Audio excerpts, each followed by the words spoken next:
The apartment was perfect. That's the thing I keep coming back to. It was genuinely, objectively perfect for what I needed.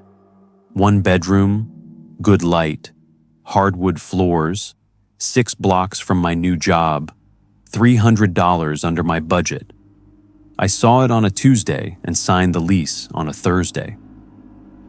My landlord, a quiet man named Frank, who managed the building from a unit on the ground floor, seemed perfectly ordinary.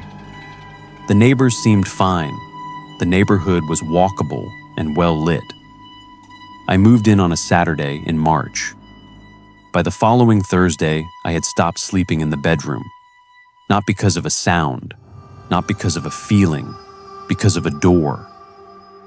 The bedroom door in apartment 3F had a specific behavior that I noticed on my second night and which I have never been able to explain. If I left it open at any angle less than fully open, meaning if it was open part way and I let go of it, it would swing slowly and silently toward closed. Not all the way. It would stop at about 3 inches from the frame and sit there. This is not unusual. Old buildings have settling, and doors with uneven floors or frames will drift. I know that. What was unusual was the direction. The door drifted toward closed, whether I left it open at 30 degrees or 60 degrees or 90 degrees. Regardless of the angle, it moved toward closed. That's consistent with an uneven floor, the heavy side of the door pulling it in one direction. What is not consistent with an uneven floor is what it did from the closed position. If I closed the door fully, latched, and walked away, the door would open. Not immediately. Sometime between 10 minutes and an hour after I closed it, the door would drift open on its own, slowly, and stop at that same 3-inch gap. A door that drifts closed and a door that drifts open cannot both be explained by the same uneven floor. If the floor tilts toward the frame, the door falls closed. If it tilts away from the frame, the door falls open. It cannot tilt both ways. One of those movements is against gravity. I tested this for 4 nights before I accepted that I wasn't imagining it. I closed the door, photographed the closed position with a timestamp on my phone, sat in the living room, and waited. Every night, within the hour, I heard the soft click of the latch releasing and the slow creak of the door moving across the floor. 3 inches. Always 3 inches. On the 5th night, I did something that I now understand was a mistake. I wanted to see if the door had a preference, if it would stop at 3 inches no matter what I did. So I opened it to exactly 3 inches and let go. It swung open all the way. I stood in the hallway and stared at the fully open bedroom door for a long time. My heart was doing something uncomfortable. The thing is, I'm not a person who believes in hauntings or the supernatural. I'm a data analyst. I work with patterns and anomalies for a living. And what I had just discovered was that the door had 2 behaviors. When starting from closed, it opened to 3 inches. When starting from open, it closed to 3 inches. Which meant the door was not responding to gravity. It was responding to a target. It was seeking a specific position. Doors do not seek positions. Doors respond to physics. I told Frank about it the next morning.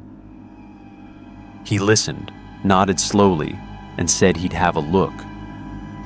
He came up that afternoon with a level and checked the floor and the frame. He said the floor was level. He said the frame was square. He said the hinges looked fine. He said sometimes old buildings did funny things and it was probably just air pressure from the other rooms. He said it in a way that was just slightly too practiced, slightly too prepared. The words came out at the right speed and in the right order, like someone reciting from a script they'd used before. I asked him if a previous tenant had ever mentioned the door. He was quiet for a moment. Then he said he didn't discuss previous tenants. Not that he didn't know. Not that no one had mentioned it. He didn't discuss previous tenants. That night, I put a chair under the bedroom door handle. The door did not open. I slept on the couch. The following morning, I started researching the apartment's rental history. It took me 3 days of public record searches and one conversation with a neighbor who'd lived in the building for 11 years. What I found was that apartment 3F had turned over 7 times in the past 4 years. Average tenancy, less than 8 months. The unit below it and above it had the same tenants for 3 and 5 years, respectively. 7 tenants in 4 years, in a building where everyone else stayed. I started talking to some of them through a tenant forum I found online. 4 of them responded. I asked each of them, carefully and without leading the question, why they had left. 2 said the usual things: job change, relationship change, nothing specific. 1 said the apartment had felt uncomfortable, that she'd never been able to say exactly why, that she just always felt like she wasn't alone in the bedroom. The 4th said, the door, just that, the door. And when I asked her to tell me more, she said she'd rather not, that she'd spent a long time not thinking about it and she didn't want to start again. I asked her one question: did it ever stop at 3 inches? She didn't answer for a long time. Then she said, it starts at 3 inches. It doesn't stop there. I read that message sitting on my couch at 11 at night with the bedroom door visible down the hallway, sitting at exactly 3 inches, and I felt the specific cold of understanding something you didn't want to understand. The phrasing, it starts at 3 inches, not stops, starts. I moved out at the end of the month. I broke the lease, paid the penalty, and left. I told Frank it was a personal situation. He nodded and processed my paperwork and did not ask any questions, and the absence of questions bothered me more than almost anything else about the whole experience. A landlord whose tenant breaks a lease 2 months in, and he doesn't ask why, doesn't push back, doesn't argue, doesn't try to retain. He just nodded, like he'd seen this before, like he knew exactly why people left apartment 3F. I've thought about that message a lot since. It starts at 3 inches. I don't know what it means. I don't know what comes after the 3 inches. The woman who sent it won't tell me, and I've stopped asking, because I think on some level I don't want the answer. But sometimes I'm in a new place now, and I watch a door drift, and my breath catches, and I think about a door that seeks a specific position, that moves against gravity to find it, that opens itself in the night to sit at exactly 3 inches. And I think about what 3 inches is wide enough for, and I don't finish that thought.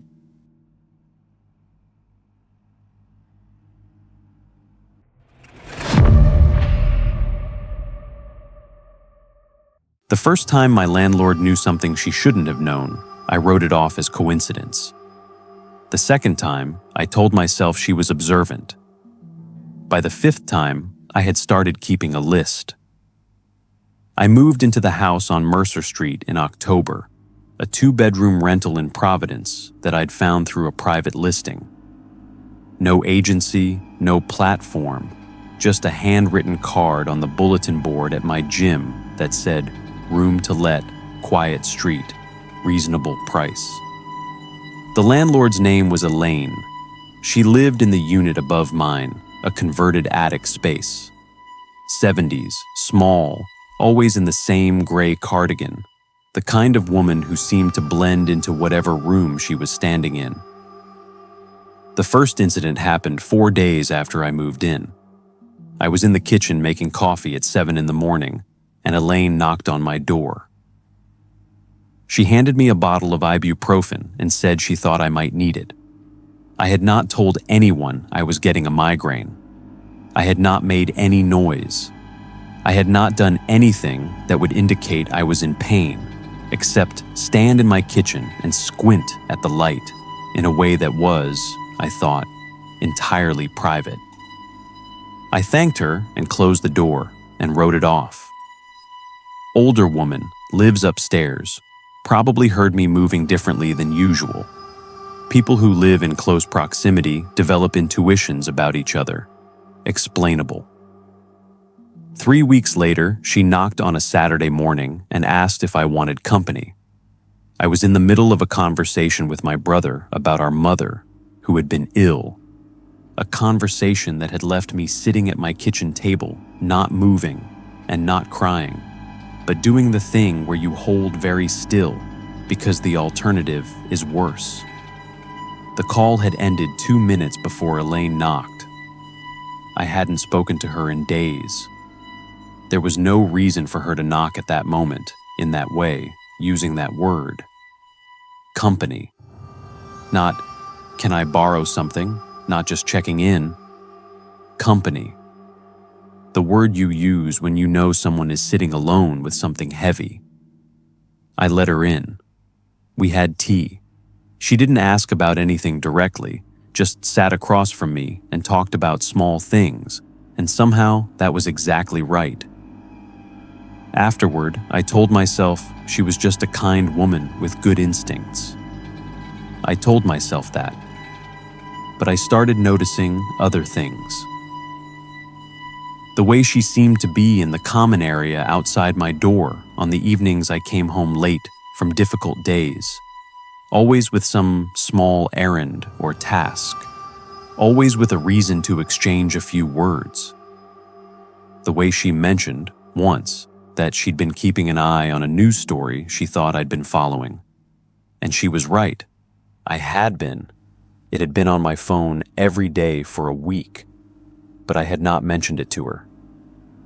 The way she referred, in passing, to a decision I was wrestling with at work, not by name, not specifically, but in a way that fit so precisely that I stopped mid-sentence and looked at her, and she just kept talking, as if she hadn't said anything remarkable. Each one individually, explainable. Together, over 2 months. A pattern that made my skin do something uncomfortable every time I thought about it too directly. The list I was keeping had 11 items by December. I started testing. Nothing dramatic, nothing she'd notice. I would think about something deliberately in my apartment, something specific and private, and wait to see if it surfaced in conversation. I know how that sounds.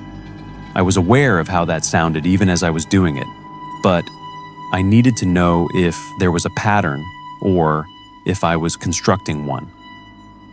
The third time I ran this test, I spent an evening thinking about my ex-girlfriend. Not in a general way. Specifically about a trip we'd taken to the coast of Maine, a particular evening on the beach, the way the light had been. I hadn't thought about it in months. I held it in my mind deliberately for about an hour. The next morning, Elaine knocked. She had a small package for me that had been left on the front step. While I signed for it, she mentioned, easily and without transition, that she'd always thought Providence was a good city for people who needed to start fresh. That sometimes you had to let a place go to really appreciate what it gave you. That the coast of Maine, she'd heard, was particularly beautiful in autumn. The coast of Maine. I stood in my doorway and I felt cold in a way that had nothing to do with the temperature. My face did something I couldn't control, some expression that I couldn't name, but that felt like the inside of a wall giving way. Elaine was already turning back toward the stairs. She didn't look back. That night I went through my apartment, systematically. Every room, every wall, every fixture I hadn't installed myself. Under the kitchen counter, behind the bathroom mirror, inside the smoke detector housing. The air return grills in every room. I don't know what I was looking for exactly. I found nothing. No cameras, no microphones, nothing I could photograph and take to someone. Nothing. And that, somehow, made it worse. Because if there had been a camera, I would have had an answer. Intrusive, illegal, violating, but an answer. A thing I could name and act on. Without it, I was left with the alternative, which was that Elaine somehow knew what I was thinking. And that was not a sentence I was prepared to finish. I gave notice the following week, a month early, penalty on the deposit. Elaine accepted it without argument. She said she hoped I'd found what I was looking for, that she'd enjoyed having me as a tenant, that she hoped I'd be happy in the next place. Then she said, "The coast of Maine really is beautiful in autumn. You should go." I said thank you, and I closed the door, and I stood in my kitchen for a long time with my back against it. I have told this story to exactly 2 people. Both of them suggested I was under stress and reading into things. They're probably right, probably. But 11 items on a list over 2 months is not stress reading. 11 specific, private, unshared things that she referenced accurately and in context, including one that I had held only in my own mind for a single evening and mentioned to no one. I have one explanation for what Elaine was, and it is not a camera, and I am not ready to say it out loud, but if you ever rent a room and your landlord seems to understand you a little too well, seems to be there at the exact moments you need someone, seems to know the things you haven't said yet, check the smoke detector. And if you don't find anything there, start keeping a list. And if the list gets to 5, leave. Don't wait for 11. I waited for 11, and I still dream about her sometimes. Just Elaine, in her gray cardigan, handing me a bottle of ibuprofen at 7 in the morning. The look on her face when she handed it to me, like she'd already known I'd need it before I woke up.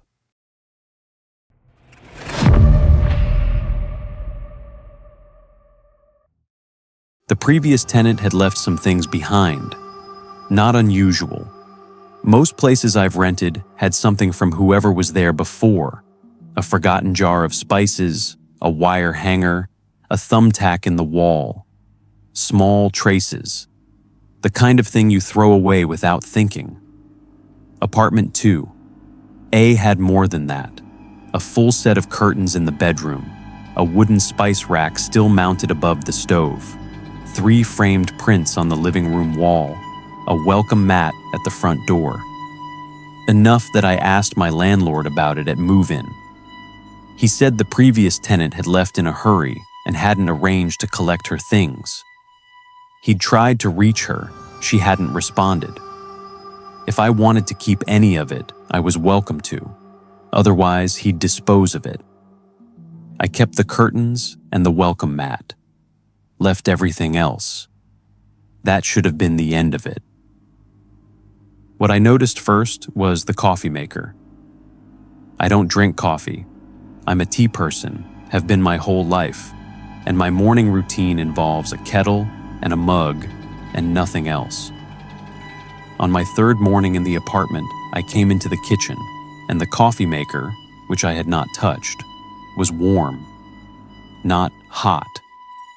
Warm, the residual warmth of something that had been recently used and was cooling down. I stood in the kitchen with my hand on the side of the coffee maker, and I tried to think of an explanation. Had I touched it accidentally? Was there a malfunction that made it heat without being switched on? I checked the switch. Off. I unplugged it and put it in the cabinet under the sink. A week later, coming home from work, I unlocked my front door and pushed it open and smelled coffee. Clear and fresh. The smell of a pot that had been made recently. Not old coffee, not residual smell from the machine I'd put away. Fresh. I stood in the doorway and I did not go in for a full 10 seconds. My hand was tight on the door handle. Everything in me was running through the possibilities. Intruder, gas leak, something wrong with a neighbor's unit bleeding through the walls. I went through every room, no one there, no coffee anywhere. The machine was still under the sink, still unplugged. I sat on the couch for a while after that and breathed. Here's what I told myself. Old buildings absorb smells. Whoever had lived here before drank a lot of coffee, made it every morning, and the smell had soaked into the walls and the wood and the fabric of the curtains still hanging in my bedroom. And something, the heat, the humidity, a change in pressure, had released it. I believed that for about 5 days. Then I started noticing the other things. The bathroom light. I always turned it off when I left the bathroom. Always, because I'm particular about that. It's one of those automatic habits you don't think about. 3 times in 2 weeks, I came back to the bathroom to find the light on, not left on by me. I had not been in the bathroom. I had turned it off. The front door lock. I lock it as I leave, 2 turns of the deadbolt, always. Twice I came home and the deadbolt was engaged only 1 turn. I keep a very specific routine about this because I live alone and security matters to me. And both times I stood at my door and turned the key and felt the bolt move through only 1 turn instead of 2, and knew, with the certainty of someone who does the same thing the same way every single day, that this was not how I had left it. And the chair. The kitchen table had 4 chairs. One of them, the chair closest to the window, was always slightly pulled out from the table when I came home. Not a lot, maybe 3 inches. The amount someone pulls a chair out when they've been sitting in it and pushed back without fully sliding it in. I started taking photos before I left. Every morning, the kitchen, the bathroom light switch, the door lock from inside. And every evening I came home and compared. The chair was pulled out in 11 of the 14 photos I took over 2 weeks. The bathroom light was on 4 times when I had photographed it as off. The door lock was 1 turn in 3 photos when I had photographed it as 2. I want to be clear about what these things mean individually. Each one has an explanation. I could be misremembering the chair. I could have a habit of turning the bathroom light back on and not remembering. I could be rushing out the door and only locking once. But all of them together, consistently, over 2 weeks, pointing in the same direction. Someone in my apartment with specific habits. The coffee every morning, the chair by the window, the bathroom light left on, the door locked only once because you're coming back. Because you're coming back. I found her on the 3rd week, not in my apartment. I found her online. It took a specific search, the address plus the building name plus the unit number, and I found a small mention in a local news article from 8 months before I moved in. A wellness check at apartment 2A. A woman named Clara Reyes, 34, a teacher. The check had been requested by her school when she stopped coming in. The article was 2 paragraphs and said little. What it said was enough. Clara Reyes had lived in apartment 2A for 3 years. She had not left in a hurry. She had not responded to the landlord's calls because she was not in a position to respond. The wellness check had found her in the apartment. She had been there for several days before anyone checked. She had died in apartment 2A. I sat with my phone in my hands and I thought about every morning for 3 weeks. The coffee maker warm in the early hours before I got up. The chair pulled back from the table where she'd been sitting. The bathroom light she'd switched on at night and never turned off. The door locked once because she was home and wasn't going anywhere. She wasn't doing these things to frighten me. She wasn't leaving me messages. She was just continuing. Going through the motions of a life that had been interrupted. The way a record keeps playing after the needle lifts, because the groove is there and the rotation continues, and nothing has told it yet that it's time to stop. She didn't know I was there. I don't think she knows I'm there even now. I'm still in the apartment. I know that's the part of this that surprises people. But I've thought about it a great deal, and here is what I've concluded. She is not hurting me. She is not aware of me. She is a woman who drank coffee every morning and sat by the window and left her bathroom light on at night. And she is still doing those things in the only way she knows how to do them anymore. I've learned to work around her. I make tea before the coffee maker gets warm. I slide the chair fully in before I leave, and I slide it back out when I come home. I leave the bathroom light on. It's not so different from having a roommate with strong habits, except I've never seen her face. And some mornings when I come into the kitchen, the coffee is already made. And it's always exactly the right amount for one person. And the mug is always the one she left behind, the one I didn't throw away.